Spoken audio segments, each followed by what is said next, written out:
Next है फिर कुछ इंपॉर्टेंट टर्म्स हैं जो हम यूज करते हैं थर्मोडायनेमिक्स के अंदर। पहली टर्म है इसके अंदर मेल्टिंग या फ्यूजन।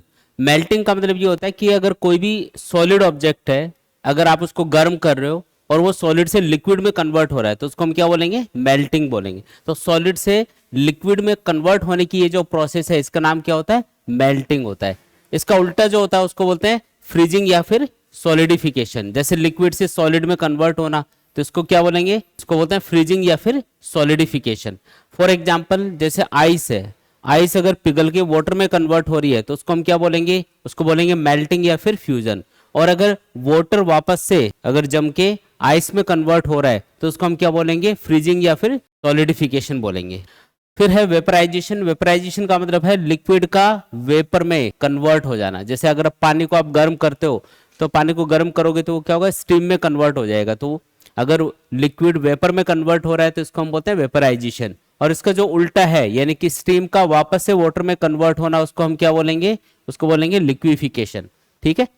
इसके बाद में फिर है सब्लिमेशन। सब्लिमेशन का मतलब है कि अगर कोई भी सॉलिड मटेरियल है आप उसको गर्म कर रहे हो और वो सीधा ही वेपर में कन्वर्ट हो जाए तो इस प्रोसेस को हम बोलते हैं सब्लिमेशन। जैसे फॉर एग्जांपल आपने देखा होगा कि जो कपूर होता है, कपूर को अगर आप गर्म करते हो, कपूर को अगर गर्म करते हो तो वो गर्म होके सीधा गैसियस कंडीशन में कन्वर्ट हो जाता है, जलने लग जाएगा। मतलब लिक्विड में कन्वर्ट नहीं होता है। प्योर जो कपूर होता है ना वो लिक्विड में कन्वर्ट नहीं होता, वो सीधा सॉलिड से गैस में कन्वर्ट होना स्टार्ट हो जाता है। तो ये जो प्रोसेस है इसको हम क्या बोलते हैं, सब्लिमेशन बोलते हैं। ठीक है। फिर बॉइलिंग का मतलब क्या होता है, जैसे आप वाटर को बॉयल करते हो तो वाटर को जब आप गर्म कर रहे होते हो तो एक पॉइंट ऐसा आता है जब वाटर का जो टेम्परेचर वो 100 डिग्री सेंटीग्रेड तक पहुंच जाता है। उसके बाद में अगर आप उसको और ज़्यादा हीट देते हो तो उसका टेम्परेचर राइज नहीं होता, टेम्परेचर नहीं बढ़ता है। फिर टेम्परेचर क्या हो जाएगा, कांस्टेंट। और वो जो वाटर है वो बॉयल होके स्टीम में कन्वर्ट होना स्टार्ट हो जाता है ना। तो इसका मतलब वो एक प्रोसेस है, एक पॉइंट है एक तरह से जहां तक जो वाटर है उसको गर्म किया जा सकता है। उसके बाद में अगर आप और ज्यादा हीट इसको दोगे तो वो वाटर किस में कन्वर्ट होना स्टार्ट हो जाएगा, स्टीम में कन्वर्ट होना स्टार्ट हो जाएगा। इस तरीके से स्टीम में कन्वर्ट हो जाएगा वो। ठीक है। इसके बाद में है फिर saturated vapour pressure. Saturated vapour pressure का मतलब क्या है, जैसे मान लो कि एक कंटेनर है, चारों तरफ से बंद है ये, इसके अंदर हमने थोड़ा सा पानी भरा हुआ है, अब इसको गर्म कर रहे हैं। गर्म करेंगे तो ये जो पानी है ये स्टीम में कन्वर्ट होगा, है ना, वेपर में कन्वर्ट होगा। और जैसे जैसे इसको गर्म करते जाओगे स्टीम बनती जाएगी और उससे इसके अंदर जो प्रेशर है वो बढ़ता जाएगा। प्रेशर बढ़ने से क्या होगा कि ये जो वाटर के जो मॉलिक्यूल्स है जो स्टीम में एक तरह से कन्वर्ट हो गया वाटर, वो जो स्टीम है वो वापस से लिक्विड में कन्वर्ट होना स्टार्ट हो जाएगी। अगर आप जैसे आपने देखा होगा ना घर पे जो गैस सिलेंडर होता है, गैस सिलेंडर के अंदर जो गैस होती है वो लिक्विड फॉर्म में होती है क्योंकि हाई प्रेशर के ऊपर उसको भरा जाता है। तो प्रेशर अगर बढ़ा देंगे तो गैस है वो किस में कन्वर्ट हो जाती है, लिक्विड में कन्वर्ट हो जाती है। तो वो प्रोसेस यहाँ पे होने लग जाएगी। यहाँ पे इसको गर्म किया जा रहा है, गर्म करने से वाटर स्टीम में कन्वर्ट हो रहा है, लेकिन साथ में यहाँ पे प्रेशर भी बढ़ता जा रहा है। तो एक पॉइंट ऐसा आएगा जब इतना ज्यादा प्रेशर हो जाएगा कि लिक्विड के जो मॉलिक्यूल्स हैं ये वापस से आपस में जुड़ के वाटर फॉर्म करने लग जाते हैं। तो एक इक्विलिब्रियम कंडीशन टाइप आ जाती है। और उस इक्विलिब्रियम कंडीशन में मतलब और ज्यादा यहाँ पे फिर प्रेशर इंक्रीज नहीं हो पाता। क्यों नहीं हो पाता, क्योंकि जैसे प्रेशर बढ़ेगा वैसे ये जो मॉलिक्यूल्स हैं, है ना, ये वाटर के जो मॉलिक्यूल्स ये आपस में जुड़ के वाटर में कन्वर्ट हो जाएंगे, तो उससे प्रेशर डिक्रीज हो जाएगा। तो जैसे ये प्रेशर बढ़ने की कोशिश करेगा तो प्रेशर बढ़ने से क्या होगा, लिक्विड के मॉलिक्यूल आपस में जुड़ के वापस से प्रेशर को घटा देंगे और इसकी वजह से प्रेशर एक लिमिट तक ही यहाँ पे इंक्रीज हो पाएगा, उसके बाद में इंक्रीज नहीं होगा। तो वो जो मैक्सिमम प्रेशर यहाँ पे मेंटेन हो सकता है उसको हम बोलते हैं सैचुरेटेड वेपर प्रेशर, उसका नाम होता है ये, सैचुरेटेड वेपर प्रेशर बोलते हैं इसको। ठीक है। फिर एक टर्म है होरफ्रॉस्ट। होरफ्रॉस्ट का मतलब है कि अगर कोई भी मटेरियल है वो वेपर कंडीशन में है, ठीक है, और वो सीधा ही वेपर से मान लो वो सॉलिड में कन्वर्ट हो रहा है। जैसे आपने देखा होगा कई जगह बर्फ गिरती है, तो बर्फ गिरती है तो वो क्या होता है, एक्चुअल में स्टीम होती है। और स्टीम क्या होती है, एटमॉस्फेयर का टेम्परेचर कम होने की वजह से वो जम के आइस में कन्वर्ट हो जाती है सीधी। मतलब ये नहीं होगा कि स्टीम पहले वाटर बनेगी और फिर वाटर से वो आइस में कन्वर्ट होगी। वो जो स्टीम हो डायरेक्टली किस में कन्वर्ट हो जाती है, आइस के अंदर, और गिरने लग जाती है। शिमला वगैरह पे ऐसे गिरती है ना। तो इसका मतलब ये जो प्रोसेस है इसको बोलते हैं होरफ्रॉस्ट, जिसमें वेपर है वो सीधा ही किस में कन्वर्ट होने लग जाएगी, सॉलिड के अंदर कन्वर्ट होने लग जाएगी। ठीक है। इसके बाद में आता है फिर हीटिंग कर्व। अब ये जो कर्व है इसके ऊपर भी छोटे मोटे क्वेश्चन बनते हैं। देखो ये कर्व क्या बताता है हमको, जैसे आप किसी भी मटेरियल को गर्म करते हो तो गर्म करेंगे तो किस तरीके से उसकी स्टेट चेंज होगी और कितनी हीट की उसको रिक्वायरमेंट होगी स्टेट को चेंज करने के लिए, और कब तक मतलब वो हीट एब्जॉर्ब करता रहेगा, अपना टेम्परेचर राइज करता रहेगा, और कब उसकी स्टेट चेंज होगी। ये सारी चीजें इस ग्राफ के थ्रू बताई जाती है। देखो जैसे एक एग्जांपल के तौर पे मान लो कि हमारे हमारे पास में क्या है, थोड़ी सी आइस है और उसको हमने एक बर्तन में रखा हुआ है। आइस का टेम्परेचर मैं मान लेता हूँ -50 डिग्री सेंटीग्रेड, 0 डिग्री सेंटीग्रेड से भी कम है। कितना है इसका टेम्परेचर, -50 डिग्री सेंटीग्रेड है। अब यहाँ से इसको गर्म करना चालू करेंगे और एक कांस्टेंट रेट से इसको हीट सप्लाई करेंगे, यानी कि जो रेट ऑफ हीट सप्लाइड है delta Q upon delta T, जिसको मैं पी से डिनोट कर रहा हूँ, ये क्या है यहाँ पे कांस्टेंट। ठीक है, तो ये जो delta Q upon delta T मैंने लिखा ना, इसको बोलते हैं रेट ऑफ हीट सप्लाइड, जिसको मैं पी से डिनोट कर रहा हूँ, और ये यहाँ पे कांस्टेंट रहेगी। ठीक है, शुरुआत में ये जो आइस है ये कौन सी कंडीशन में है, सॉलिड स्टेट में है अभी। अब आपने क्या किया, इसको हीट सप्लाई करनी चालू करी। जैसे जैसे हीट सप्लाई करेंगे क्या होगा, पहले इसका टेम्परेचर -50 डिग्री सेंटीग्रेड से बढ़ के 0 डिग्री सेंटीग्रेड पे आएगा पहले तो। अभी भी ये आइस में ही रहेगी, लेकिन आइस की फॉर्म में ही रहेगी, अभी ये मेल्ट नहीं हो रही है। मेल्ट कब होगी, जब ये पूरे तरीके से 0 डिग्री सेंटीग्रेड पे आ जाएगी, और उसके बाद में फिर ये पिघलना स्टार्ट होगी, है ना। पहले तो -50 डिग्री सेंटीग्रेड से ये 0 डिग्री सेंटीग्रेड तक जब तक नहीं आती है तब तक ये हीट एब्जॉर्ब करती रहेगी। ठीक है, इसका टेम्परेचर बढ़ता रहेगा, मतलब -50 से कितने पे आएगा, 0 डिग्री सेंटीग्रेड पे आएगा। अभी तो माइनस में है ना, बढ़ेगा, माइनस से -50 से -40 होगा, फिर -30, -20, -10, फिर 0, इस तरीके से तो ये टेम्परेचर बढ़ता जाएगा। उसको हम इस ग्राफ में ड्रॉ करेंगे। देखो ग्राफ टेम्परेचर और टाइम के बीच में ड्रॉ किया जाता है। एक्स एक्सिस पे हमने लिया टाइम और वाई एक्सिस पे हमने लिया है टेम्परेचर। ठीक है, इनके बीच का ये ग्राफ है। तो शुरुआत में जो आइस है वो सॉलिड कंडीशन में है, इसका टेम्परेचर क्या हो रहा है, कंटिन्यूअसली इंक्रीज हो रहा है, यहां तक टेम्परेचर इंक्रीज होगा। अभी ये कौन से टेम्परेचर पे आ गई, ये आ गई मेल्टिंग पॉइंट के ऊपर, यानी कि 0 डिग्री सेंटीग्रेड पे आ गई। पहले ये कितने टेम्परेचर पे थी, -50 डिग्री सेंटीग्रेड पे, अभी कितने पे आ गई, 0 डिग्री सेंटीग्रेड पे आ गई। ठीक है, अब ये जो प्रोसेस हुई है यहाँ पे, इसमें इसने जो हीट ली है उसको मैं लिख सकता हूँ डेल्टा क्यू, क्योंकि यहाँ पे टेम्परेचर राइज हो रहा है, तो delta Q equal to M into C into delta T हम लिख देंगे। अगर मैं दोनों साइड में डेल्टा स्मॉल टी से डिवाइड कर दूं, delta Q upon delta T, M C into delta T upon delta small T. ठीक है, तो इक्वेशन पे कोई फर्क नहीं पड़ेगा, इक्वेशन सेम ही है। लेकिन इससे एक चीज समझ में आएगी अपन को, ये देखो यहाँ पे delta Q upon delta T, इसको हम बोलते हैं रेट ऑफ हीट सप्लाइड, जो कि कांस्टेंट होती है, तो इसकी जगह तो मैं पी लिख देता हूँ। तो पी बराबर होगा M into C into delta T upon delta small T.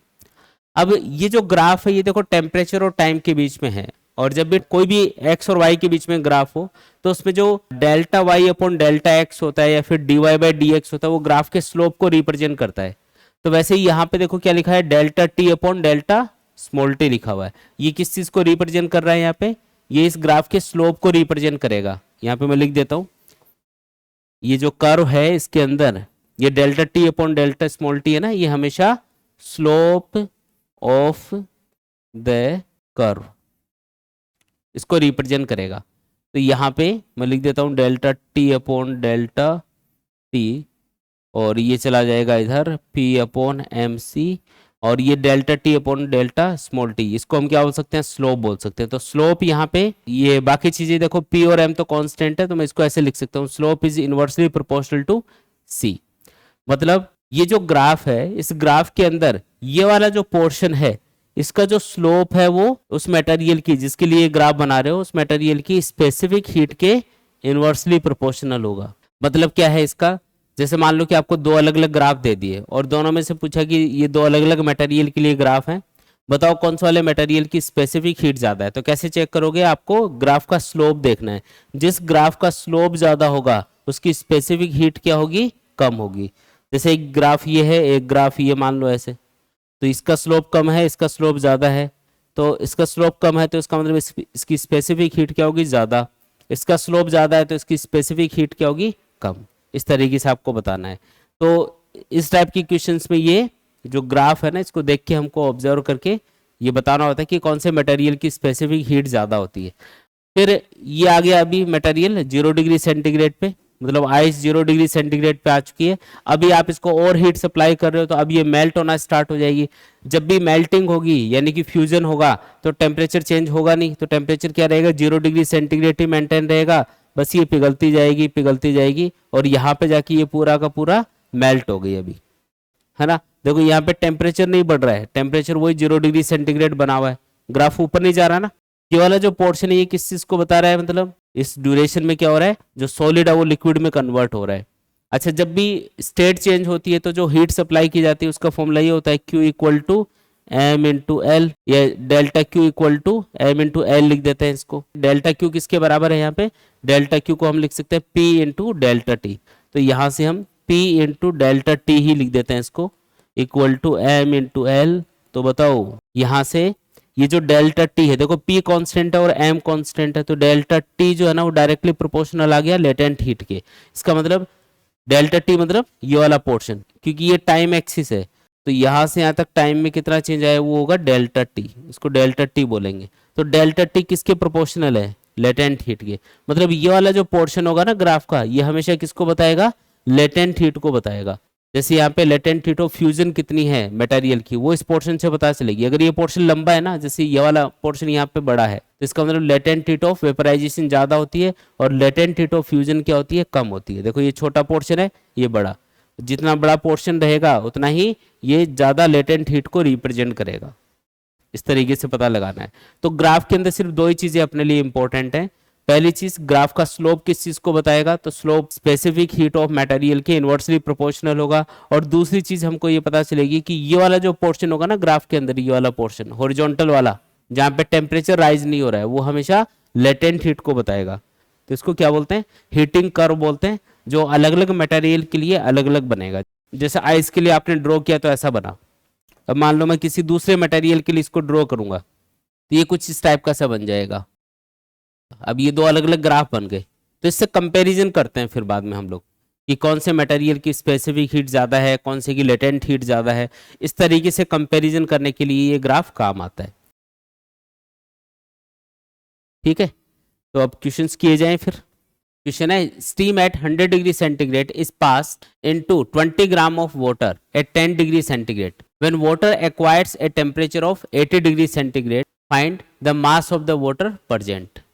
ये बोल रहा है कि हमारे पास कुछ स्टीम है और उसका टेम्परेचर कितना है, 100 डिग्री सेंटीग्रेड है।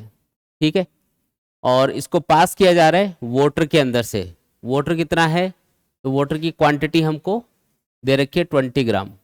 वाटर कितना है 10 डिग्री सेंटीग्रेड पे और कितना है 20 ग्राम है। ठीक है, 20 ग्राम वाटर के अंदर से इसको पास कर रहे हो।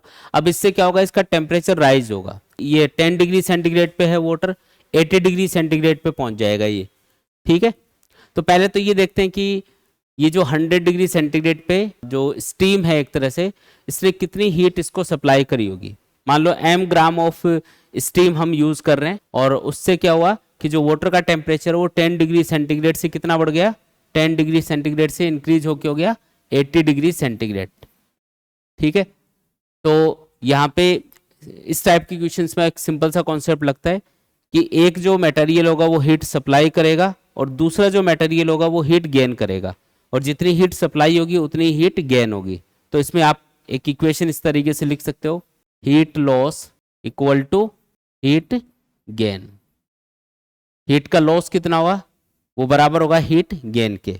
एक मटेरियल हीट लॉस करेगा, जैसे स्टीम यहाँ पे हीट लॉस करेगी और वाटर यहाँ पे हीट गेन करेगा। ठीक है, हीट लॉस कितना हुआ, तो अभी स्टीम कितने टेम्परेचर पे है, 100 डिग्री सेंटीग्रेड पे है। ठीक है, मान लो m ग्राम ऑफ आप स्टीम यूज कर रहे हो, m की वैल्यू ही आपको बतानी की कितनी स्टीम वाटर में फाइनली फिर कन्वर्ट हो जाएगी। तो पहले तो 100 डिग्री सेंटीग्रेड पे जो स्टीम है वो 100 डिग्री सेंटीग्रेड वाटर में कन्वर्ट होगी। 100 डिग्री सेंटीग्रेड स्टीम पहले कन्वर्ट होगी 100 डिग्री सेंटीग्रेड वाटर में, यानी कि स्टेट चेंज होगी। और जब स्टेट चेंज होती है तो जो हीट एक तरह से रिलीज होती है या एब्जॉर्ब की जाती है, उसका फॉर्मूला होता है Q equal to M into L. L मतलब latent heat of vaporisation.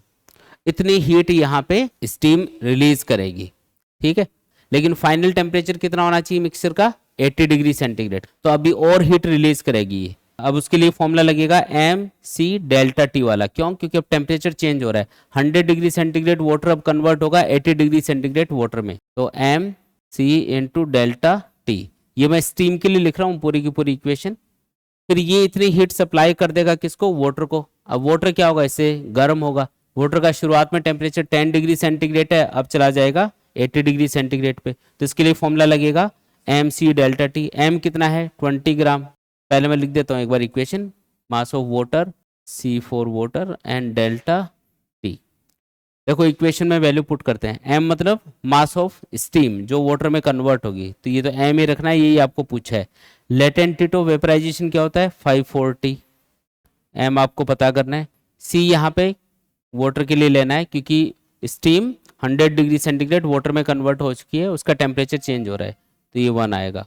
Delta T कितना है? 100 डिग्री सेंटीग्रेड जो स्टीम है उसको 80 डिग्री सेंटीग्रेड वाटर में कन्वर्ट होना है, तो टेम्परेचर में जो चेंज आया वो 20 डिग्री सेंटीग्रेड का है यहाँ पे। 20 equal to mass of water कितना है? 20 ग्राम, सी फॉर वाटर 1, और डेल्टा टी कितना होगा? तो 10 से 80 यानी कि 70 का डिफरेंस आ रहा है, तो 70। ये लो इक्वेशन बन गई, इसको सॉल्व कर लो। ये आएगा m इंटू 560 और इधर आएगा ये 1400, तो ये m आएगा, सॉल्व करोगे तो 1400 डिवाइडेड बाई 560 करीब करीब 2.5 ग्राम के आसपास कुछ आएगा। मतलब इतना जो स्टीम है वो कन्वर्ट हो रही होगी वाटर के अंदर, ताकि जो पहले से 20 ग्राम वाटर है उसका टेम्परेचर 80 डिग्री सेंटीग्रेड तक बढ़ाया जा सके। तो टोटल वाटर कितना प्रेजेंट हुआ फिर? तो 20 ग्राम तो पहले से ही था, 2.5 ग्राम ये ऐड कर दो, तो टोटल वाटर कितना हुआ? टोटल वाटर प्रेजेंट हुआ 20 ग्राम प्लस 2.5 ग्राम, यानी कि 22.5 ग्राम अपना आंसर होगा। ठीक है, ये वाला बी वाला ऑप्शन यहाँ पे करेक्ट है। देखो नेक्स्ट क्वेश्चन देखो, 2 kilogram of ice at -20 degree centigrade is mixed with 5 kilogram of water eight 20 degree centigrade in A insulating vessel. Find the final mass of water in the vessel. ठीक है, ये बोल रहा है कि एक बर्तन है और उसके अंदर हमने 2 किलोग्राम ऑफ आइस, आइस कितनी है? 2 kg, और इसका टेम्परेचर क्या है? -20 डिग्री सेंटीग्रेड। इसको मिक्स कर दिया वाटर के अंदर। वाटर कितना है? 5 kg। ठीक है, और इसका टेम्परेचर कितना है? 20 डिग्री सेंटीग्रेड। इसके साथ मिक्स कर दिया, तो पूछा है कि find the final mass of the water in the vessel, मतलब फाइनल मास कितना होगा वाटर का वो आपको बताना है। ठीक है, 5 किलोग्राम वाटर तो पहले से था, कितनी आइस पिघल जाएगी और वाटर में कन्वर्ट हो जाएगी वो आपको बताना है। ठीक है जी, सबसे पहले तो यहाँ पे जो आइस इसका टेम्परेचर कितना है? -20 डिग्री सेंटीग्रेड, और जो वाटर है उसका क्या है? 5 किलोग्राम वाटर है 20 डिग्री सेंटीग्रेड पे। वाटर कितनी हीट सप्लाई करेगा 0 डिग्री सेंटीग्रेड पे आने के लिए? क्योंकि ये तो हीट लॉस करेगा और ये गेन करेगा। भाई आइस तो ठंडी है ना, इसको हीट चाहिए पिघलने के लिए, ये इसके कंपैरिजन में गर्म है, तो ये हीट लॉस करेगा। तो हीट लॉस कितना होगा, मतलब कितनी हीट हमको मिलेगी, पहले हम वो कैलकुलेट करके देख लेते हैं। तो delta Q equal to M C delta T. Mass कितना है? 5 किलोग्राम। मैं ग्राम में लिख रहा हूँ इसको क्योंकि सी की वैल्यू हमको भी ग्राम में दे रखी होती है। सी होता है 1 कैलोरी पर ग्राम डिग्री सेंटीग्रेड, तो एम की वैल्यू मैं लिख रहा हूँ 5000 ग्राम, सी की वैल्यू मैं 1 पुट कर रहा हूँ, और डेल्टा टी कितना होगा? तो 20 डिग्री सेंटीग्रेड से 0 पे आना है, तो डिफरेंस कितना होगा टेम्परेचर का? 20। तो ये हो गया 1,00,000 कैलोरी। इतनी हीट एनर्जी एक तरह से वाटर के पास है। ठीक है, तो पहले देखते हैं कि आइस पहले 0 डिग्री सेंटीग्रेड पे आएगी तो उसको कितनी हीट की रिक्वायरमेंट होगी। तो उसके लिए delta Q equal to M into C into delta T, यही फॉर्मूला लगाना है। एम कितना है? तो 2 किलोग्राम है, इसको 2000 ग्राम लिख रहा हूँ मैं। सी की वैल्यू क्या है यहाँ पे? सी स्पेसिफिक हीट आइस के लिए बताओ 0.5 होती है। डेल्टा टी कितना है? तो -20 से 0 पे आना है, यानी कि 20 का डिफरेंस हुआ, तो ये क्या आएगा सॉल्व करोगे तो 20,000 कैलोरी। तो इतनी हीट इसको आइस को 0 डिग्री सेंटीग्रेड पे आने के लिए चाहिए। टोटल हीट एनर्जी कितनी अवेलेबल है अपने पास में? 1,00,000 कैलोरी। उसमें से 20,000 कैलोरी हीट खर्च कर देंगे तो आइस 0 डिग्री सेंटीग्रेड पे कन्वर्ट हो जाएगी। फिर अब उसको मेल्ट होना है, तो m ग्राम ऑफ आइस मान लो मेल्ट हो रही है, तो मैं उसके लिए इक्वेशन लिखूंगा, कितनी हीट बची, 1 लाख में से 20,000 माइनस कर दो, तो डेल्टा क्यू जो अपने पास है वो कितना है, 1 लाख माइनस 20,000, इतनी हीट बची अपने पास में। और ये किसके बराबर होगी, तो अब यहाँ पे क्या होना है, आइस को मेल्ट होना, मतलब स्टेट चेंज होगी, तो उसके लिए फॉर्मूला लगेगा delta Q equal to M into L वाला, latent heat of fusion. Delta Q है 80,000, मास फाइंड करना है, लेटेंट हीट ऑफ फ्यूजन क्या है 80, कितना आएगा, सॉल्व करोगे तो एम की वैल्यू आएगी 1000 ग्राम, ग्राम में लिया ना डेटा अपन ने, इसलिए ग्राम में आंसर आ रहा है। 1000 ग्राम का मतलब 1 किलोग्राम, यानी कि अब जो एक तरह से वाटर प्रेजेंट होगा वेसल के अंदर वो कितना होगा, वाटर इन द वेसल, तो 5 किलोग्राम तो पहले से ही था, और 1000 ग्राम और ऐड कर दो, यानी कि 1 किलोग्राम और ऐड कर दो, तो क्या हो गया 6 किलोग्राम हो गया। तो ये अपना आंसर है, मतलब 6 किलोग्राम पानी होगा उसके अंदर, 2 किलोग्राम आइस में से 1 किलोग्राम आइस पिघल पाएगी, ठीक है, बाकी 1 किलोग्राम बची रहेगी, वो आइस ही रहेगी इसमें। और फाइनल टेम्परेचर पूछे तो कितना होगा 0 डिग्री सेंटीग्रेड। देखो नेक्स्ट क्वेश्चन देखो, A copper block of mass 2.5 kilogram is heated to a temperature of 500 degree centigrade and then placed on a large ice block. What is the maximum amount of ice that can melt? Ice cube है बड़ा सा, इसके ऊपर एक copper का block, ये copper block है, इसको गर्म करके रख दिया, और गर्म कितना किया, 500 डिग्री सेंटीग्रेड तक इसको गर्म कर दिया, तो ये कितनी आइस को पिघला पाएगा, ये आपको पूछा जा रहा है। तो इसके पास जो हीट एनर्जी है, जब तक ये 500 डिग्री सेंटीग्रेड से 0 डिग्री सेंटीग्रेड तक नहीं आएगा तब तक हीट सप्लाई करता रहेगा इस पानी को, तो कितनी हीट सप्लाई करेगा ये, m into C into delta T, इतनी हीट सप्लाई करेगा, ठीक है। और वो जो हीट एनर्जी वो किसको मिलेगी, आइस को मिलेगी, तो आइस पिघलती जाएगी। जो हीट कॉपर ब्लॉक ने सप्लाई करी है, यानी कि m into C into delta T, ये बराबर होना चाहिए m इंटू एल के। m मतलब ये मास ऑफ द आइस है जो कि पिघल जाएगा, और L मतलब लेटेंट हीट ऑफ फ्यूजन। ये आपको इक्वेशन बनानी है, मास ऑफ आइस ये m c delta T divided by latent heat of fusion, value put करो। जैसे मास कितना है कॉपर ब्लॉक का 2.5 किलोग्राम, c कितना दे रखा है कॉपर के लिए, ये दे रखा है 0.39, और ये देखो जूल पर ग्राम डिग्री सेंटीग्रेड है, ये हमने यहाँ पे किलोग्राम में लिखा है, तो इसको नीचे किलोग्राम में चेंज करना पड़ेगा 10⁻³ से मल्टीप्लाई करके। फिर डेल्टा टी कितना है, डेल्टा टी यानी चेंज इन टेम्परेचर 500 से 0 पे आना है ना, divided by latent heat of fusion कितनी है वाटर की 335, और जूल पर ग्राम है ना, पर ग्राम है तो ग्राम ऊपर जाएगा ना, तो इसलिए इसको 10⁻³ से मल्टीप्लाई करना पड़ेगा ऊपर, ताकि ये किलोग्राम में चेंज हो जाए। अब ये वाला जो कैलकुलेशन है ना, ये आपको करना है, इससे अपने पास आएगा मास ऑफ द आइस जो पिघल जाएगी, ठीक है। ये 10⁻³ तो डायरेक्टली कैंसिल ही हो रहा है, ये अप्रोक्सीमेटली आएगा 1.45 किलोग्राम के बराबर, ठीक है। तो इतनी आइस को ये पिघला पाएगा, ए वाला ऑप्शन यहाँ पे करेक्ट होगा। देखो नेक्स्ट क्वेश्चन देखो, 1 gram of A steam eight 100 degree centigrade melt how much ice eight 0 degree centigrade. हमारे पास स्टीम कितनी है 1 ग्राम, और टेम्परेचर क्या है इसका 100 डिग्री सेंटीग्रेड, तो ये कितनी आइस को पिघला सकती है जो कि 0 डिग्री सेंटीग्रेड पे है। आइस एट 0 डिग्री सेंटीग्रेड, मान लीजिए m ग्राम ऑफ आइस को पिघला देती है, ठीक है, तो m कैलकुलेट करके बताना है। हमारे पास में स्टीम कितनी है 1 ग्राम, वो हीट सप्लाई करेगी, और हीट गेन कौन करेगा आइस, तो कितनी आइस पिघल जाएगी, ठीक, सिंपल सा कॉन्सेप्ट है, heat loss equal to heat gain. तो आइस को पिघलाना है, मतलब टेम्परेचर 0 डिग्री सेंटीग्रेड ही रहेगा, लेकिन उसको मेल्ट कर देना है। तो स्टीम को 0 डिग्री सेंटीग्रेड तक मतलब हीट सप्लाई करनी है, जब तक स्टीम 0 डिग्री सेंटीग्रेड तक नहीं आ जाती तब तक इसको हीट सप्लाई करते जानी है आइस को। तो हीट लॉस कितना होगा, पहले ये जो स्टीम है ये 100 डिग्री सेंटीग्रेड से पहले ये कन्वर्ट होगी 100 डिग्री सेंटीग्रेड वाटर, यानी कि पहले इसकी स्टेट चेंज होगी तो फॉर्मूला लगेगा m into L, latent heat of vaporization, m into L, और L कौन सा लेना है, लेटेंट हीट ऑफ वेपराइजेशन, क्योंकि स्टीम से वाटर बन रहा है। फिर 100 डिग्री सेंटीग्रेड वाटर को 0 डिग्री सेंटीग्रेड वाटर में कन्वर्ट होना है, तो उसके लिए फॉर्मूला लगेगा m into C into delta T. तो इतनी टोटल हीट स्टीम ने सप्लाई करी 0 डिग्री सेंटीग्रेड तक आते आते, और ये हीट कौन एब्जॉर्ब कर रहा है, आइस। तो m ग्राम ऑफ आइस मान लो इससे मेल्ट होगी तो m इंटू एल, है ना, ये फॉर्मूला बन जाएगा अपना। ये m आइस के लिए लेना है कि कितनी आइस पिघल पाएगी, बस इक्वेशन बन गई।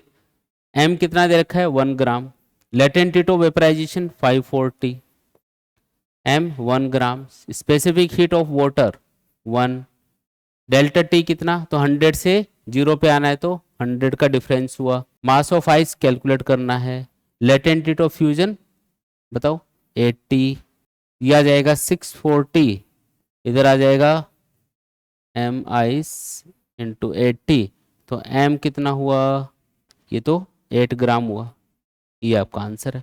8 ग्राम आइस को पिघला पाएगा ये, ठीक है, बी वाला ऑप्शन यहाँ पे करेक्ट होगा। A vessel contains 110 gram of water. The heat capacity of the vessel is equal to 10 gram of water. The initial temperature of water in vessel is 10 degree centigrade. If 220 gram of hot water at 70 degree centigrade is poured in the vessel, then find the final temperature. तो ये mixture वाला question है, final temperature of the mixture आपको बताना है। इसमें ये बोला कि एक बर्तन है और उसके अंदर 110 ग्राम वाटर है, कितना है 110 ग्राम वाटर है, साथ में उस बर्तन की जो हीट कैपेसिटी है वो 10 ग्राम वाटर के बराबर है, मतलब ये उसका वाटर इक्विवेलेंट दिया हुआ है, मतलब बर्तन कितनी हीट लेगा 10 ग्राम वाटर के बराबर हीट लेगा। तो आप ये मान के चलो कि टोटल वाटर कितना हुआ 110 प्लस 10 ग्राम, क्योंकि जो बर्तन है वो भी तो हीट ले रहा है ना, उसका टेम्परेचर भी चेंज होगा। तो 110 ग्राम वाटर पहले से है बर्तन के अंदर, बर्तन की हीट कैपेसिटी 10 ग्राम वाटर के बराबर दे रखी है, तो आप ये मान के चलो कि हमारे पास में 120 ग्राम, टोटल कितना हो गया 120 ग्राम ऑफ वाटर है, ये मान के हम क्वेश्चन सॉल्व करेंगे, ठीक है। अच्छा, फिर इसमें क्या मिला दिया हमने, 220 ग्राम हॉट वाटर और मिला दिया। ये वाला जो वाटर है ये कितने टेम्परेचर पे है, तो ये दे रखा है आपको, वाटर है ये है 10 डिग्री सेंटीग्रेड पे, ये T1 दे रखा है आपको, और फिर हमने इसमें और वाटर मिला दिया जो कि कितना है 220 ग्राम है, और उसका टेम्परेचर लेकिन कितना है 70 डिग्री सेंटीग्रेड के बराबर है, ये आपको T2 दे रखा है, तो T2 कितना है 70 डिग्री सेंटीग्रेड के बराबर। मिक्सचर का टेम्परेचर पूछा जा रहा है, बिल्कुल आसान क्वेश्चन है। देखो T4 मिक्सचर, कौन सा फॉर्मूला लगाते हैं हम लोग, M1C1T1 plus M2C2 T2 divided by क्या करना है M1C1 plus M2C2, value put करके सॉल्व करो। M1 कितना है 120 लेना है, समझ रहे हो ना 120 क्यों ले रहे हैं हम लोग, 10 ग्राम वाटर इक्विवेलेंट भी है बर्तन का। C1 कितना होगा 1, स्पेसिफिक हीट ऑफ वाटर, दोनों ही वाटर हैं तो वाटर के लिए स्पेसिफिक हीट 1 होती है, और T1 कितना है, टेम्परेचर कितना है इसका 10 डिग्री सेंटीग्रेड। दूसरा जो है वाटर वो 220 ग्राम है, स्पेसिफिक हीट 1 है, टेम्परेचर कितना है 70, डिवाइडेड बाई क्या करेंगे M1C1 यानी कि 120 इंटू 1 प्लस 220 इंटू 1, देख लो कितना आ रहा है सॉल्व करने पे,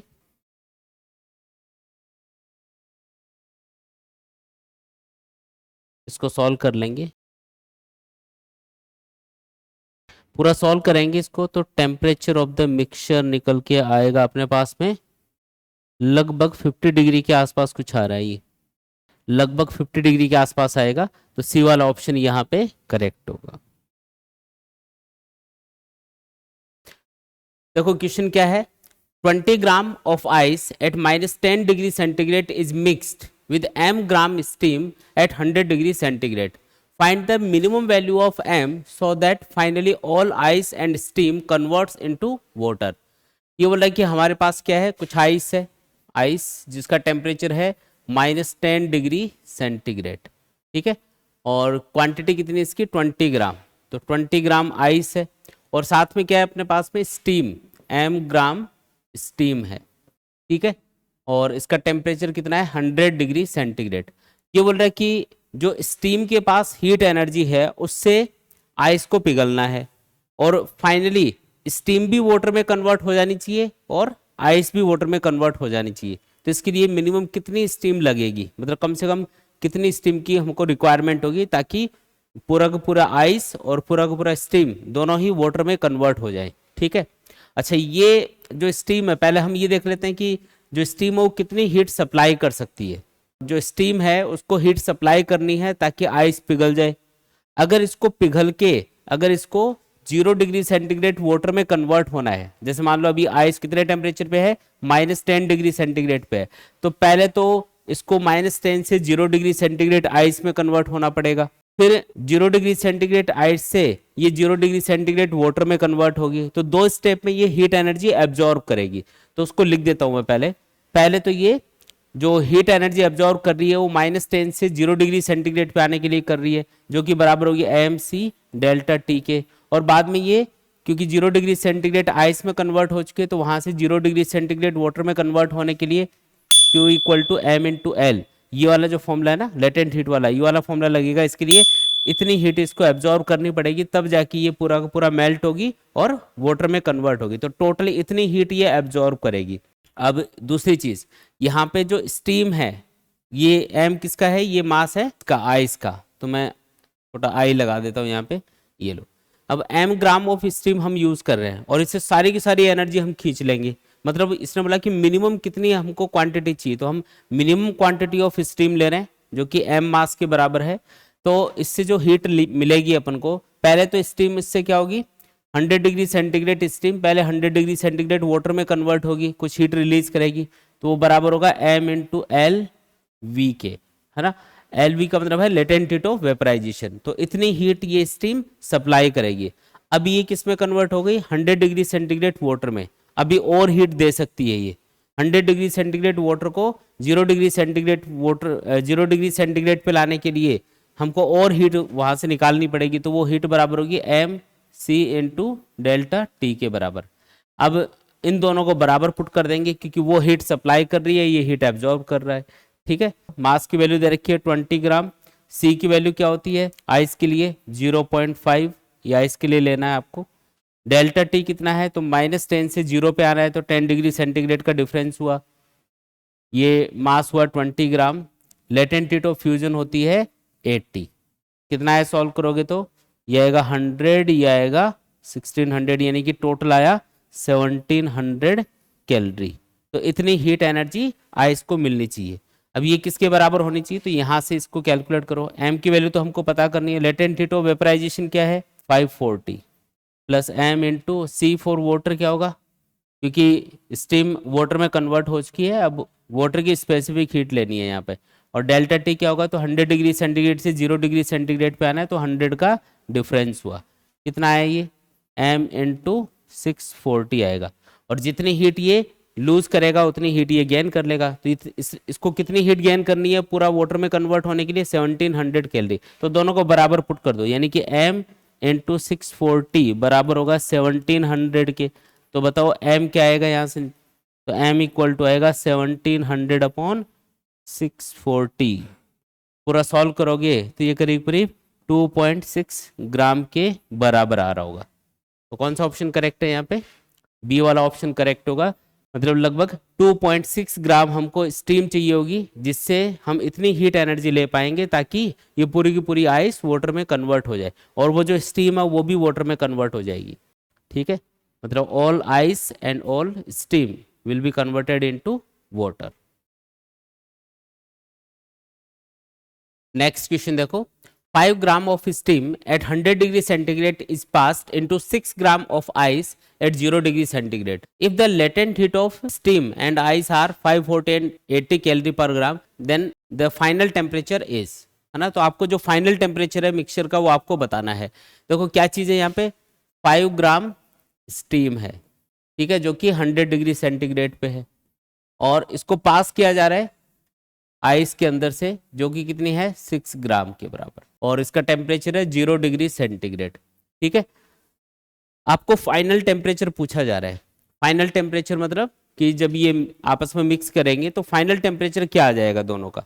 देखो सबसे पहले तो जो स्टीम है, स्टीम 5 ग्राम स्टीम है 100 डिग्री सेंटीग्रेड पे, मान लो इसको 100 डिग्री सेंटीग्रेड वाटर में कन्वर्ट होना है, तो ये कितनी हीट रिलीज करेगी, पहले वो कैलकुलेट करके देख लेते हैं। तो वो हीट होगी delta Q equal to M into L के बराबर। एल मतलब लेटेंट हीट ऑफ वेपराइजेशन लेना है यहाँ पे, एम है यहाँ पे 5 ग्राम, लेटेंट हीट ऑफ वेपराइजेशन होती है 540, सॉल्व करोगे इसको तो ये आएगा 2700 कैलोरी के बराबर। मतलब अगर जो स्टीम है अगर उसको 100 डिग्री सेंटीग्रेड से अगर 100 डिग्री सेंटीग्रेड वाटर में कन्वर्ट होना है तो वो कितनी हीट रिलीज कर देगी उस ड्यूरेशन में, 2700 कैलोरी। ठीक, ये तो एक बात हुई। अब इसको चेक करते हैं कि इसको कितनी हीट चाहिए भाई, अगर आइस है तो इसको पिघलने के लिए या इसका टेम्परेचर राइज होने के लिए कितना हीट इसको चाहिए। तो पहले तो हम ये देखते हैं कि 0 डिग्री सेंटीग्रेड पे आइस है, अगर ये 0 डिग्री सेंटीग्रेड वाटर में कन्वर्ट होगी तो पहले उसके लिए कितनी हीट की रिक्वायरमेंट होगी। तो डेल्टा क्यू इक्वल टू, इसके लिए फॉर्मूला लगेगा M into L F, latent heat of fusion. Mass कितना है 6 ग्राम है, लेटेंट हीट ऑफ फ्यूजन होती है 80, तो ये हो गया 480 कैलोरी, मतलब सिर्फ 480 कैलोरी लगी इसमें। तो 480 कैलोरी इसने खर्च करी, मतलब यहाँ से स्टीम इसको हीट सप्लाई करेगी, उसमें से सिर्फ 480 कैलोरी में ये पूरी की पूरी पिघल जाएगी। अभी लेकिन टेम्परेचर कितना है 0 डिग्री सेंटीग्रेड। ठीक है, अब मान लो इसको 100 डिग्री सेंटीग्रेड पे आना है, अभी उसका टेम्परेचर कितना है, स्टीम 100 डिग्री सेंटीग्रेड वाटर में कन्वर्ट हो चुकी है। अब हम ये चेक कर रहे हैं कि क्योंकि अभी काफ़ी ज़्यादा हीट बची हुई है ना, देखो 2700 कैलोरी हीट इसने रिलीज करी है किसमें, स्टीम से 100 डिग्री सेंटीग्रेड वाटर में कन्वर्ट होने के लिए, उसमें से 480 कैलोरी तो ये खर्च कर देगी। तो पहले आइस को 0 डिग्री सेंटीग्रेड, क्योंकि ये वाटर में कन्वर्ट हो चुकी है, तो अब 0 डिग्री सेंटीग्रेड वाटर को कन्वर्ट होना है 100 डिग्री सेंटीग्रेड वाटर में, तो उसके लिए कितनी हीट लगेगी चेक करके देखते हैं। देखो delta Q equal to M C delta T, ये फॉर्मूला लगाएंगे। मास है यहाँ पे 6 gram, specific heat of water 1 लेनी है, डेल्टा टी कितना होगा, तो 0 से 100 डिग्री सेंटीग्रेड पे आना है, तो ये 600 कैलोरी हीट इसमें लगेगी। इसका मतलब ये जो पूरी की पूरी आइस है ये पिघल भी गई और 100 डिग्री सेंटीग्रेड वाटर में भी कन्वर्ट हो गई, और टोटल कितनी हीट लगी उसमें 480 प्लस 600 यानी कि 1080 कैलोरी। जबकि सप्लाई कितनी हो रही है, अगर स्टीम को 100 डिग्री सेंटीग्रेड वाटर में कन्वर्ट होना है तो ये 2700 कैलोरी हीट सप्लाई कर सकती है। मतलब उसका एक पार्ट इसने यूज किया और ये 100 डिग्री सेंटीग्रेड पे आ गया। अब ये 100 डिग्री सेंटीग्रेड पे है, ये भी 100 डिग्री सेंटीग्रेड पे आ गया थोड़ी सी हीट लेके इसमें से, तो दोनों का टेम्परेचर क्या हो गया 100 हो गया। इसका मतलब इक्विलिब्रियम कंडीशन आ गई। जब तक टेम्परेचर का डिफरेंस रहेगा ना दोनों के बीच में, तब तक ही हीट का ट्रांसफर होगा। अगर वो थोड़ा सा हीट लूज करके 100 डिग्री सेंटीग्रेड पे आ गई और ये टेम्परेचर राइज करके 100 डिग्री सेंटीग्रेड पे आ गई, तो अब तो इक्विलिब्रियम कंडीशन आ गई, दोनों का टेम्परेचर 100 डिग्री सेंटीग्रेड हो चुका है, तो अब हीट का फ्लो बंद हो जाएगा। इसका मतलब अब final temperature of the mixture क्या हो गया 100 डिग्री सेंटीग्रेड के बराबर हो गया। तो फाइनल टेम्परेचर कितना होगा 100 डिग्री सेंटीग्रेड होगा। तो आंसर यही है इसका, फाइनल टेम्परेचर ऑफ मिक्सचर। तो दोनों का जो मिक्सचर है उसका टेम्परेचर होगा 100 डिग्री सेंटीग्रेड के बराबर। नेक्स्ट क्वेश्चन देखो, 10 gram ice at -20 degree centigrade is added to 10 gram of water at 50 degree centigrade, then the resulting temperature is. तो उनका रिजल्टिंग टेम्परेचर है मिक्सचर का, वो आपको बताना है। क्या क्या चीज़ है यहाँ पे, 10 ग्राम आइस है जो कि -20 डिग्री सेंटीग्रेड पे है, और दूसरी चीज़ क्या है 10 ग्राम वाटर जो कितने टेम्परेचर पे है, यह है 50 डिग्री सेंटीग्रेड के ऊपर। इन दोनों को आपस में मिक्स कर दिया, तो जो मिक्सचर बना उसका टेम्परेचर आपको पूछा जा रहा है। ठीक है जी, देखो यहाँ पे जो वाटर है वो वाटर का जो टेम्परेचर है वो 50 डिग्री सेंटीग्रेड है। ये हीट लूज करेगा क्योंकि ये गर्म है, आइस ठंडी है, तो इसको हीट लूज करनी है। तो पहले हम ये देख लेते हैं कि अगर ये 0 डिग्री सेंटीग्रेड पे आएगा, वाटर अगर 0 डिग्री सेंटीग्रेड पे आएगा तो इसको कितनी हीट लूज करनी पड़ेगी। तो उसका फॉर्मूला होगा delta Q equal to M C delta T. Mass है 10 ग्राम, सी की वैल्यू 1 लेनी है, डेल्टा टी आपको 50 लेना है, यानी कि आएगा 500 कैलोरी। तो 500 कैलोरी हीट ये लूज कर सकता है 0 डिग्री सेंटीग्रेड पे आने के लिए। अब 500 कैलोरी से क्या होगा वो हम चेक करेंगे यहाँ पे। तो पहले तो आइस -20 से 0 डिग्री सेंटीग्रेड पे आएगी, उसके बाद में पिघलेगी। अभी इसका टेम्परेचर है -20 डिग्री सेंटीग्रेड, तो पहले ये 0 डिग्री सेंटीग्रेड आइस में कन्वर्ट होगी, तो इसके लिए हीट लगेगी delta Q equal to M C delta T. मतलब -20 डिग्री सेंटीग्रेड से 0 डिग्री सेंटीग्रेड आइस में कन्वर्ट होने के लिए जो हीट की रिक्वायरमेंट है ना, वो कैलकुलेट कर रहे हैं हम लोग। मास है 10 ग्राम, सी की वैल्यू 0.5 आइस के लिए, डेल्टा टी कितना है, तो -20 से 0 पे आना, मतलब 20 का डिफरेंस हुआ। क्या आएगा ये सॉल्व करोगे तो 100 कैलोरी, तो 100 कैलोरी हीट लगेगी उसमें, तो मतलब 100 कैलोरी हीट एब्जॉर्ब करके ये जो 10 ग्राम आइस है ये 0 डिग्री सेंटीग्रेड आइस में कन्वर्ट हो जाएगी। अभी भी हीट बची हुई है, 400 कैलोरी और बची है। तो अब क्या होगा, ये 0 डिग्री सेंटीग्रेड पे जो आइस है ये 0 डिग्री सेंटीग्रेड वाटर में कन्वर्ट होना चाहेगी, मेल्ट होगी ना पहले, तो मेल्ट होगी तो इसमें कितनी हीट की रिक्वायरमेंट होगी, m इंटू एल ये फॉर्मूला लगेगा। मास कितना है 10 ग्राम, लेटेंट हीट ऑफ फ्यूजन क्या होती है 80। अब इसमें तो 800 कैलोरी हीट चाहिए, जबकि इतनी है क्या, नहीं। अगर 500 में से 100 तो इसने खर्च कर दी -20 से 0 डिग्री सेंटीग्रेड पे आने में, तो बाकी 400 बची। 400 से क्या होगा, थोड़ी सी आइस पिघल जाएगी और 0 डिग्री सेंटीग्रेड वाटर में कन्वर्ट हो जाएगी, तो इसका टेम्परेचर क्या हो जाएगा 0 डिग्री सेंटीग्रेड। थोड़ी आइस है थोड़ा वाटर है, दोनों ही 0 डिग्री सेंटीग्रेड पे है, और ये भी अपनी हीट लूज करके 0 डिग्री सेंटीग्रेड पे आ चुका है, तो दोनों में इक्विलिब्रियम कंडीशन आ गई। बस इक्विलिब्रियम कंडीशन आई तो कितने टेम्परेचर पे आई, 0 डिग्री सेंटीग्रेड पे। इसका मतलब जो मिक्सचर है उसका टेम्परेचर कितना होगा, 0 डिग्री सेंटीग्रेड होगा। तो आपका आंसर है 0 degree centigrade. Temperature of mixture is 0 degree centigrade. चलो आगे नेक्स्ट क्वेश्चन देखो, which of the substance A B और C has highest specific heat. अब देखो ये आपको टेम्परेचर और टाइम के बीच में ग्राफ दे रखा है, जो हीटिंग कर्व है उसके ऊपर ये क्वेश्चन है। हीटिंग कर्व के अंदर हीटिंग कर्व जो होता है ना उसके अंदर टेम्परेचर और टाइम इनके बीच में एक ग्राफ दे रखा होता है हमको, और ये जो ग्राफ होता है इसका जो स्लोप होता है वो हमेशा स्पेसिफिक हीट के इन्वर्सली प्रोपोर्शनल होता है, ये आपको बताया था, है ना।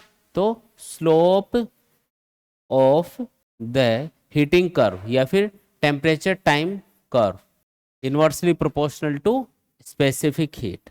तो बस ये एक सिंपल सा कॉन्सेप्ट लगाना है। तो बताओ कौन से वाले मटेरियल की स्पेसिफिक हीट सबसे ज्यादा होगी, जिसका स्लोप सबसे कम होगा। कौन से वाले ग्राफ का स्लोप सबसे कम है, सी वाले ग्राफ का स्लोप सबसे कम है, क्योंकि इसका एक्स एक्सिस से बनने वाला जो एंगल है वो सबसे छोटा है, यानी सी वाला जो मटेरियल है इसके लिए स्पेसिफिक हीट क्या होगी, सबसे ज्यादा होगी। बस हो गया। C4 मटेरियल सी सबसे ज्यादा, C4 मटेरियल बी उससे कम, और C4 मटेरियल ए सबसे कम होगी। ठीक है, ये आपका आंसर आया समझ में। तो इस टाइप का ग्राफ जब भी मिले ना तो आपको कंपैरिजन के लिए क्या देखना है, स्लोप देखना है। Slope of the temperature time graph is inversely proportional to specific heat. ठीक है, तो यहाँ पे ऑप्शन सी करेक्ट होगा अपना। Student takes 50 gram wax, specific heat of wax is 0.6 calorie per gram degree centigrade and heat it till it melts. Find the heat supplied to the wax per minute and boiling point. एक तो इसका boiling point बताना है wax का, और एक आपको कितनी हीट सप्लाई की जा रही है पर मिनट वो आपको कैलकुलेट करके बतानी है। देखो पहले वैक्स क्या है, सॉलिड कंडीशन में है, तो यहाँ से ग्राफ स्टार्ट हो रहा है। पहले तो क्या होगा, पहले जो वैक्स है उसका टेम्परेचर राइज होगा, टेम्परेचर बढ़ेगा बढ़ेगा बढ़ेगा, और उसके बाद में ये मेल्ट होना स्टार्ट हो गया यहाँ पे, तो ये मेल्टिंग पॉइंट है इसका, है ना। यहाँ से ये क्या हुआ, मेल्ट होना स्टार्ट हो गया। मेल्ट होने के बाद में इसका टेम्परेचर वापस से राइज होगा, ठीक है, और अब ये बॉयल होना स्टार्ट हो गया, यहाँ पे ये बॉयल हो रहा है। तो बॉइलिंग पॉइंट तो कितना हो गया, 200 डिग्री सेंटीग्रेड हो गया। तो यहाँ पे ये बॉयल हो रहा है, देखो ग्राफ को देख के आपको पता चलना चाहिए कि यहाँ पे ये बॉयल होना स्टार्ट हो गया। तो बॉइलिंग पॉइंट तो क्या है इसका, 200 डिग्री सेंटीग्रेड। तो बॉइलिंग पॉइंट तो पता चल गया हमको 200 डिग्री सेंटीग्रेड। एक और चीज़ पूछी है कि कितनी हीट सप्लाई की जा रही है पर मिनट, वैक्स को कितनी हीट पर मिनट सप्लाई की जा रही है। तो इसको कैसे कैलकुलेट करेंगे, तो जो हीट सप्लाई की जा रही है जिससे वैक्स का टेम्परेचर राइज हो रहा है, उसके लिए हम फॉर्मूला लिखेंगे delta Q equal to M C delta T. ठीक है, लेकिन हमें ये नहीं पूछ रहा कि भी कितनी हीट सप्लाई की जा रही है, हमें पूछ रहा है कितनी हीट पर मिनट सप्लाई की जा रही है। तो एक काम करते हैं, दोनों साइड में हम डेल्टा टी से, यानी कि जो टाइम है उससे डिवाइड कर देते हैं, इससे इक्वेशन पे कोई फर्क नहीं पड़ेगा। अब ये delta Q upon delta T, ये आपको पूछा जा रहा है कि कितनी हीट पर मिनट हम सप्लाई कर रहे हैं। इसके लिए एम कितना दे रखा है, मास कितना है वैक्स का 50 ग्राम, सी एन स्पेसिफिक हीट कितनी दे रखी है 0.6, और delta T upon delta small T, ये जो होता है ना ये होता है स्लोप ऑफ द ग्राफ। ये डेल्टा टी, अगर आपको टेम्परेचर और टाइम के बीच का ग्राफ दे रखा हो तो delta T upon delta small T ये स्लोप ऑफ द ग्राफ को रिप्रेजेंट करता है। तो यहाँ पे देखो कि जो वैक्स है उसका टेम्परेचर इंक्रीज हो रहा है, हीट सप्लाई की जा रही है जिससे टेम्परेचर इंक्रीज हो रहा है। तो यहाँ पे इस ग्राफ का जो स्लोप है ना, वो कितना आएगा, क्योंकि आपको डेल्टा टी अपॉन टी यानी कि स्लोप ऑफ द ग्राफ की वैल्यू पुट करनी है। जैसे स्लोप आप टेन थीटा वाले फॉर्मूले से भी कैलकुलेट कर सकते हो, जैसे ये एंगल मान लो थीटा है तो slope is also equal to tan theta. अब टेन थीटा कहाँ से लाओगे, तो ये जो एक छोटा सा राइट एंगल ट्राइंगल आपको दिखेगा, इस राइट एंगल ट्राइंगल में देख के बताओ टेन थीटा क्या होगा, परपेंडिकुलर अपॉन बेस। परपेंडिकुलर की जो वैल्यू है वो है 50 के बराबर, बेस है 1 के बराबर, यानी कि आएगा 50/1 यानी कि 50 आएगा। ये अपना आंसर होगा, सॉल्व करोगे ना तो ये 1500 कैलोरी पर मिनट, ये अपना फाइनल आंसर आ जाएगा। तो कौन सा ऑप्शन करेक्ट है यहाँ पे, बी वाला ऑप्शन करेक्ट होगा, 1500 कैलोरी पर मिनट है ना, पर मिनट इतनी हीट इसको सप्लाई की जा रही है। और बॉइलिंग पॉइंट क्या है वैक्स का, 200 डिग्री सेंटीग्रेड के बराबर है।